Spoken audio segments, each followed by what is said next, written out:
Kevin Durant and his sprained ankle are in fact probable for the game in OKC tonight. So if you were looking forward to KD, Steph, Clay, and Dre versus Russ, PG, Melo, you are getting it, people. But will the environment be like last year? That's really the question, guys. Probably not quite as many fireworks, although Scotty, KD was recently pretty candid with Bleacher Report. He said that no, he and Russ are not back on good terms yet, which is a step. He really hasn't admitted that much before. He said that he was hurt, that Thunder gave away his number 35 to a younger player. And he did add, though, that he was sure if he was on his deathbed, that both Russ and GM Sam Presti would come visit him. What does that even mean? So, well, I mean, I don't know. So I guess, is the beef still going? If it's going to take till your deathbed to make amends? You know what? I think the beef will continue to go. I mean, those two players have done something very special up until KD left.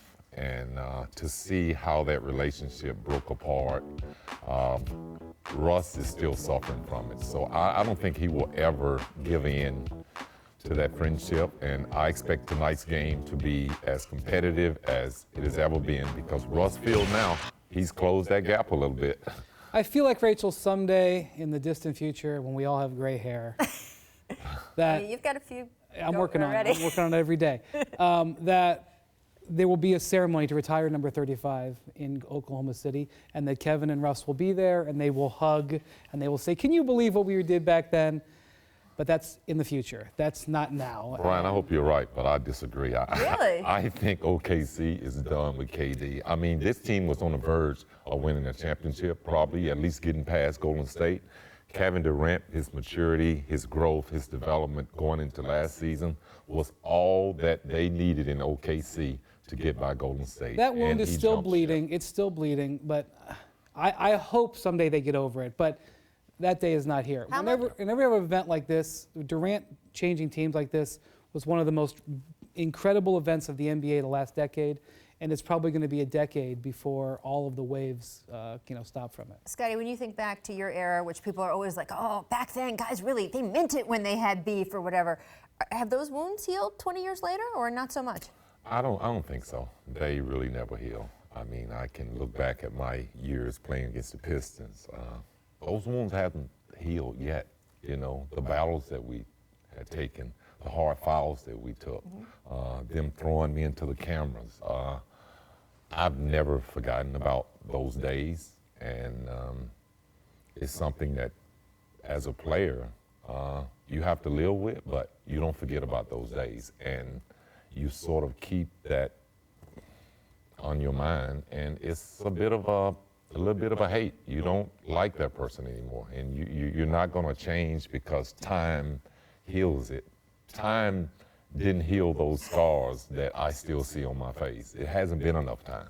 That's so interesting. Well, I mean, I asked because I have been in places with you and Isaiah Thomas, and you guys are cordial, but you're not friendly with each other. No, we're not friendly. I mean, we had some tough battles on the basketball court, and there were some things that were done on the court that I felt like no player should have to receive. And I think the league allowed them to get away with a lot of it. And today's game is much more cleaner.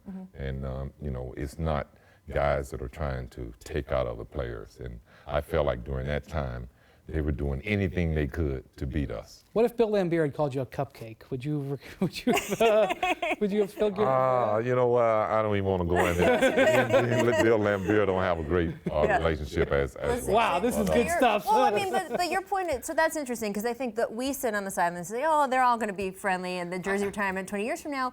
But when I see guys from your era, what you say bears out. You guys are not. But what about your teammates? What about your teammates that, they didn't win a championship? He didn't have anything as combustible, I never had any teammates. But Michael Jordan never left and he left. He just hurt us like that. But yeah, you're right. Yeah, I do want to get back to something you brought up, though, Scotty, because Warriors Thunder must-see TV, right, no matter what. It would be nice, though, if tonight's game wasn't as lopsided as last year. Warriors won all 4 meetings, an average of almost 20 points a game. You said you think they've closed the gap a little bit? I think they've closed the gap a lot of it. Ooh. I mean, you went out and you've gotten Paul George, the top scorer in this league. You got Carmelo Anthony, 2 guys that are capable of scoring 50 points in any given night. So, and Russ has, to me, pulled back a little bit. He's allowed these guys to come out, get involved, get them more acclimated to how he played and into their offense, into their system. So I expect Russ to turn it up a little bit as we go into the next year. But right now, I like the way he's playing. He's playing more control, and he seems to be allowing his teammates to take advantage of their opportunities. I don't think anybody's closed the gap on Golden State. I think the Thunder have moved from maybe 7th in the race, maybe up to 3rd or 4th, but the Warriors are still out front. I mean, this is one of the greatest teams I've ever seen in my life. And, you know, it's not an insult to the Thunder.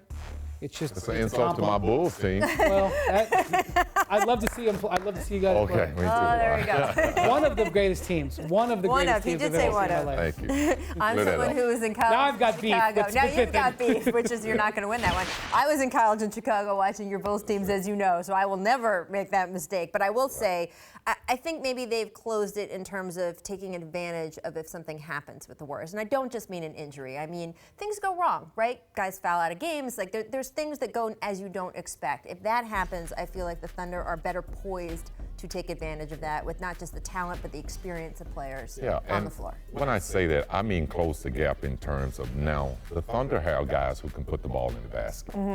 Golden State is a team that's capable of coming out and scoring 120 points. If you can't score to that magnitude, you're not going to be able to compete with them. I think that the Thunder has put themselves in a position where they can compete on a scoring level. Golden State is still going to be able to beat them from a defensive standpoint, their familiarity with each other, but I like what I see in the Oklahoma City team. It's going to be a good one tonight. I can't wait. If you're traveling on Thanksgiving, make sure you get to a TV in time for this game.